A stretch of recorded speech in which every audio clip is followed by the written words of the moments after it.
Okay, guys, multiplying polynomials. In the last section, we added them, we subtracted them, and today we're going to multiply them. I know you guys have talked about FOIL. Okay, that's wrong. Okay, let's see if I can get a pen here. I know you've talked about FOIL. Please forget it. The thing you need to remember is distributing. That's all you have to do. Okay.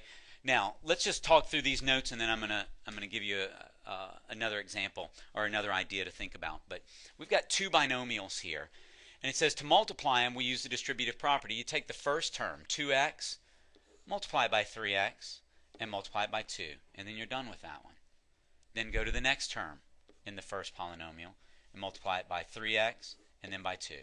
And then that's done. You'll see that we've got them written right here. Okay? Then we simplify. 2x times 3x is 6x squared. 2x times 2 is 4x. 5 times 3x is 15x. And 5 times 2 is 10. Okay. Now once I've multiplied the two things, I combine like terms. What does it mean to combine? That's right. It means to add them, not multiply them anymore. So 4x and 15x gives me 19x, not 19x squared. I didn't multiply the 4 and the 15, so I'm not multiplying the x and the x. Okay? I've got 4x's, and I'm adding them to 15x's, so I have a total of 19x's. I multiply and then I combine like terms. Okay? Now, I want you to think about this. I'm not going to write terms in here, but let's just say something plus something minus something times the quantity something minus something plus something minus something. Okay, there we go. Now I don't have a binomial times a binomial anymore.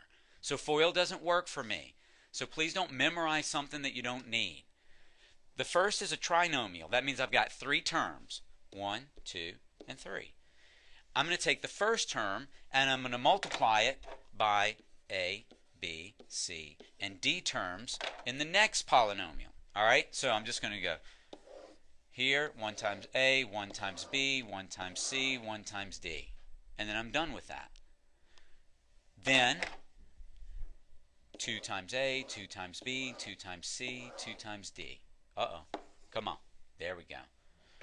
And then the last one, minus that term. So 3 times A, 3 times B, 3 times C, 3 times D. Wow. That's pretty. It's kind of like the fireworks at the Giants game on Saturday night. Anybody at that game? Yeah. I'm sorry. I was there too. Their first loss of the season. Okay.